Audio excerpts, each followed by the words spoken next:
Welcome back to the channel, dear friends. I'm so grateful that you've joined me once again in this sacred digital space where we explore the mysteries of the inner world and the luminous teachings that guide us toward awakening. Whether you're here for the first time or a long-time friend of the channel, thank you for your presence. Today, we are going to talk about something truly fascinating, something that happens not when you're sitting in meditation or studying scripture, but when you're asleep. Have you ever found yourself chanting the name of the Buddha in your dreams? If so, you might have wondered, was it just a dream, or was it a sigh? Was it a subconscious echo or a message from beyond? Could that simple utterance mean more than you imagined? This is not a new question. In fact, it has been asked by practitioners for centuries. Dream phenomena have always carried deep spiritual significance in many traditions, especially in Buddhism. But chanting the Buddha's name in a dream occupies a unique place. It stands at the intersection of karma, mindfulness, spiritual maturity, and even premonition. Let's begin with the nature of dreams themselves. Modern psychology tells us that dreams are the mind's way of processing thoughts, emotions, and memories. But in the context of Dharma, dreams are also a reflection of our consciousness.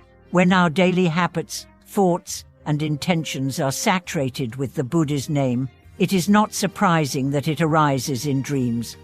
But not all dream chanting is created equal. There's a term in Buddhist psychology, impression karma. This refers to the traces left behind by our actions, like footprints on wet soil. When you chant the Buddha's name with sincerity during the day, those vibrations imprint upon your mind stream. At night, when the waking mind goes to sleep and the subconscious becomes active, these impressions can surface. This is not imagination, it is the fruit of real practice. The dream becomes a mirror. What arises within it tells us something about the seeds we've planted. Consider the experience of a woman named Elaine. She had been chanting Amitabha daily for months, but with doubts. She wondered if it was working. One night, she dreamt of a vast golden light. She saw herself walking through a lotus field and spontaneously began to chant Amitabha. The sound was clear, resonant, and calming. When she awoke, her heart was light, her doubts dissolved. It wasn't just a dream, she told me. It was a confirmation. That dream became the pivot of her practice.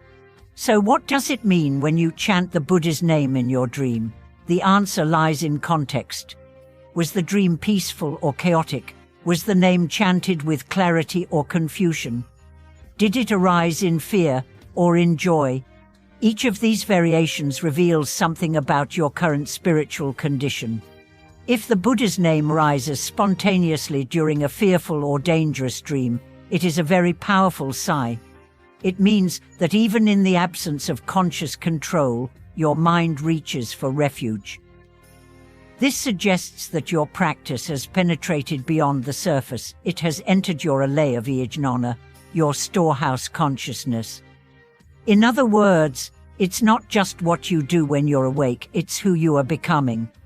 There was a man named Victor who nearly died in a car accident. During the moment of impact, as everything went black, he later recalled one thing, Amitabha. He didn't chant it intentionally, it just came out, as though from his bones. That one word saved his life, not by changing the crash, but by keeping his mind anchored in clarity as he hovered between life and death. Dreams can also function as tests. Sometimes, we may dream of chanting the Buddha's name but feel blocked or frustrated. The voice won't come out. The sound is muffled.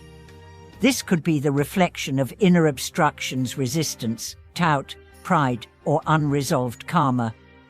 These dreams are not failures, they are invitations. They show you where your work still lies.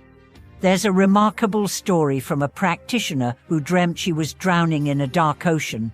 She tried to chant, but her mouth filled with water. She panicked, but then she remembered a teaching. Even a mental recitation counts. She focused her mind and silently repeated Panatheba. The water cleared. She rose to the surface. When she awoke, she wept not from fear, but from relief. That dream became her teacher. In rare cases, dream chanting is not just a reflection of inner karma, it is an external sign, a visitation, a grace. Many devotees report dreams where Buddhas or Bodhisattvas appear, guiding them, reassuring them, even chanting alongside them. These dreams often arise after periods of deep devotion or intense suffering. They are not fantasies. They are moments when the veil between realms thins. But even then, the dream is not the destination, it is a doorway. The purpose is not to chase more dreams, but to let them deepen your practice. Dream chanting is like an echo from the future. It shows you what is possible. It shows you what is already awakening within you. Now let's address another common question. What if the chanting in the dream was unclear? Or if the name wasn't fully pronounced? Or if it was another name entirely? These experiences often indicate that the mind is still cluttered, that attention is scattered. But the mere presence of sacred sound, even partially formed, is significant. It means your mind is reaching. It's trying to align. And alignment is everything. If your days are filled with distraction, anger, anxiety, your dreams will reflect that. But if you make chanting the Buddha's name a part of your rhythm, like breathing, like heartbeat, your dreams will begin to transform. Not because you're trying, but because your inner environment has changed. Here's a practice you can do before bed. Sit quietly for a few minutes. Light a candle if you wish.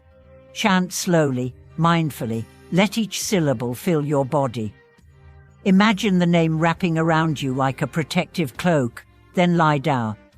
As you fall asleep, hold the name in your mind, not rigidly, but gently, like holding the hand of someone you trust. If the name enters your dreams, let it guide you. If it doesn't, trust that it's working anyway. Over time, the boundary between waking and dreaming softens. You begin to live as you dream, more conscious, more anchored, more at peace. There's an old teaching that says, what you chant at death, you practiced in life. What you dream in sleep, you cultivated in waking. In this way, dream chanting becomes a rehearsal, not just for death, but for liberation. So don't dismiss these dreams, don't brush them off as imagination, and don't become attached to them either. See them as gifts, as messages from the deeper self, from the Buddha within. Let them inspire you to continue, to refine, to deepen. Thank you for joining me today to explore this sacred phenomenon. If you've ever chanted in a dream or had a dream that shifted your practice, I would love to hear your story in the comments. Your experience may be exactly the confirmation someone else needs. And as always, if you found value here, please like, subscribe, and turn on notifications to help this channel grow and continue to serve this beautiful community. Thank you for watching this video. See you in the next one.